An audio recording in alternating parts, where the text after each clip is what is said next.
mbokk yi ñoo ngi leen di nuyu di rafetlu saa su ne seen ànd ak ñun xibaar yi nag ñu dooree ko rek ak wàllum njàng ak njàngale xayma bi nga xamante ni jot naa génne ni ki démb di xam ne nag lu tollook 66 di juróom-benn fukk ak juróom-benn structure d'éducation école préscolaire élémentaire ak lycée yoo xamante ni si jamono ji nag ñoo ngi tëmb ci biir ndox mi loolee nag bokk na ci ñeent fukk ak juróom-ñett yi ñoo ngi ci académie bu Pikine Guédiawaye fukk ak juróom-ñett yi nag nekk ca foofee ca département bu Rufisque loolee nag yokk ci ak fanweer ak ñaari école ak lycée yoo xamante ni si amuñu ndox amuñu courant constat boobee nag ñu ngi ko daal di def gannaaw ab rapport daal ba ñu daal di présenté ni ki démb alxames ñaar fukki fanweeri fan ci weeru Satumbar gannaaw nag bi ñu amal ab comité régional de développement di CRD bi nga xamante ni ñoo ngi ko doon addu jëmale ci wàllum ubbiteefu classe yi loolee nag ka ko daal di présider di gouverneur bu Ndakaaru Alassane Sall addu jëmale ci faatook Cheikh Niass nag ab ubbiteefu information judiciaire daal ngir rek leeral mbir yooyu nga xamante ni moo yóbbee tey ji Cheikh Niass daal di ñàkk bakkanam gannaaw nag ba ñu ko dencee foofee ca Cap Manuel nag loola nekk na ak càkkutéef boo xamante ni ñu bëri bëgg nañ ko ci noonu nag mu nekk ab immigré sénégalais boo xamante ni mu ngi amoon ñeent fukki at fanweeri at ak juróom-ñeent nekkoon foofee ca France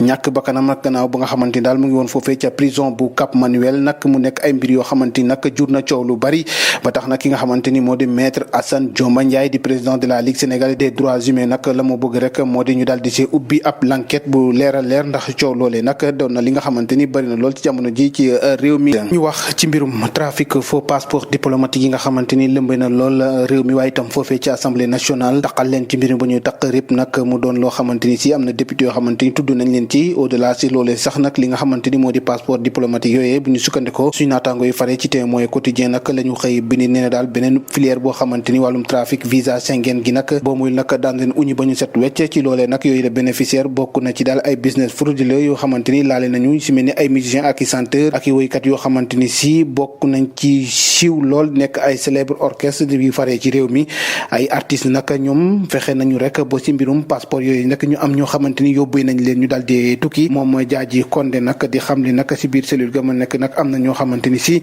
laale nañu ci mbir moomu te boobu mooy nag nee na daal dina leen tudd ñoom ñëpp ñi laale ci wàllum trafic visa boobee ne daal lu yees député yooyu nag moom am na ci ñu chef d'orchestre yoo xamante ni si fexe nañu rek boo tukkil ay musiciens yoo xamante ni si ci ay faux passeport la ñu tukkee loolee nag di ay kàddu Jaaji Condé mu nekk nag koo xamante ni daanaka mun nañu wax mooy xolu ci wàllum trafic passeport diplomatique yooyu nag waatoon na ni dina tudd ñu musicien ak chef d'orchestre yi nga xamante ni bëggoon nañ wala ñu ngi doon sàkku rek ñu defal leen ay service ngir rek ñu fexe ba seen ñooñ tamit mën a tukki rek ci loo xamante ni jaaduwul mu nekk xibaar boo xamante ni ñoo ngi ko nangoo suñu naataango yi fare ci Témoin quotidien te xam li ne itam moom Jaaji Condé nag daanu taxaw rek ci kanamu àttekat ni ki àllarba juróom-benn fan ci weeru octobre bi ñu daal di dëgmal waaye itam juróomeelu fan ci weeru octobre nag ñaari rappeurs yi di Simon Kuka ak Landing Mbissane ñu gën koo xam ci kilifa daanu taxaw rek ci kanamu cabinet d'instruction bi ngir rek ñu leeral seenu ëllëg ñu àddu ci li ñeel wàllum dem geeg dikk bi ministre bi ngàlloo lépp lu jëm ci infrastructure de transport terrestre xam ne nag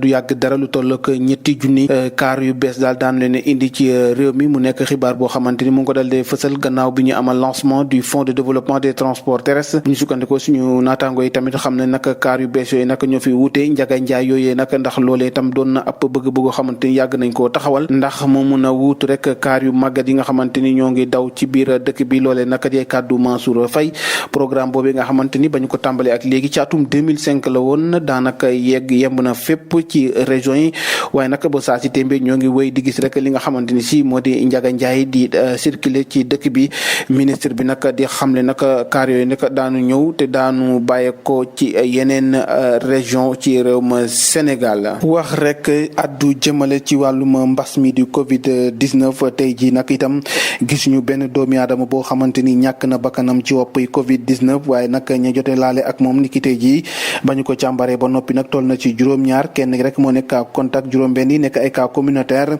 26 nag ay patient guéri waaye nag ci loolee lépp nag def nañu tollook 1433 tests Sénégal nag ba mbir mi dooree ak léegi 73 782 ñoo laale ak wopp bile lu tollook 1858 ñàkk seen bakkan sous traitement yi nag ñi saytu jamono ji ñoo ngi toll ci 105 di téeméer ak juróom ñi ci jaltee wër nag toll nañ 71 818 cas yoo xamante ni wër nañu ba ñibbi seen kër mu nekk xayma bi nga xamante ni si moo ngi tukkee ci mbas mi di Covid 19 waa ministère de la santé et de l'action sociale dal di ñu koy yeggee ñu waxaat ba tey lu àddu rek ci jëmale ci wàllum accident yi nag beneen accident la ñu gis boo xamante xamante ni ñaari doomi aadama ñàkk nañ seenu bakkan ak ay gaañu-gaañu métti métti ci am. mbir mi nag mu ngi xew ni ki démb bu 3 heures du matin jotee fa tolloog sortie bu Nakara benn dëkk nag bu faree ci route boobu nga xamante ni moo jëm ca Ranérou Ferlo. buñ sukkandikoo nag ci sapeur pompier yu diwaanu Matam ne daal ab bus bu jóge woon Dakar doon dem ca Bakel moo fa dal dee mbëkk beneen camion boo xamante ni ab gaz la defoon ba fees del laata muy daanu nag ba juróom fukki nit wala sax fanweeri nit ak juróom yoo xamante ni am nañ ci ay gaañu-gaañu ca ñoom nag ñaar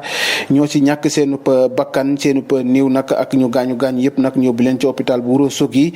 ñi am nag ay blessé yoo xamante ni daanaka ay xayma rek lañu ay yemamaay yóbbu nañ leen ci district bu Ranérou Ferlo. jeexale ak wàllum tàggat yaram sélectionneur bu équipe nationale bu Sénégal Aliou Cissé nag daal dinaay siwal liste bi nga xamante ni si mu ngi war a toll ci ñaar fukki joueur ak juróom ñu convoqué leen nag ci jongante bi war a am ci diggante réewum Sénégal ak bu Namibie mu nekk match boo xamante ni si ñoo ngi ko war a amal ñaari match ngir rek jëm ci wàllum éliminatoire coupe du monde Qatar 2022 ci joueurs yooyu nag bokk na ci Edouard Mendy Alfred Gomis Senting Dieng Seny Dieng Moustapha Nam Bamba Dieng Ibrahima Ndiaye Abou Diallo Pape Abdou Cissé Kalidou Koulibaly Cheikhou Kouyaté Fodé Mballo Kouyaté Saliou Ciss Idrissa Gana Gueye Mamadou Loum Ndiaye Keita Baldé Krépin Diatta Nampalys Mendy Pape Matar Sarr Bouna Sarr Ismaïla Sarr Famara Diédhiou Boulaye Dia Abibou Diallo Sadio Mané ak Abdoulaye Seck mu nekk ñaar fukki jour ak juróom yi nga xamante ni si ñoo war a janook ak réewum Namibie loolee nag ñeel wàllum éliminatoire coupe du monde Qatar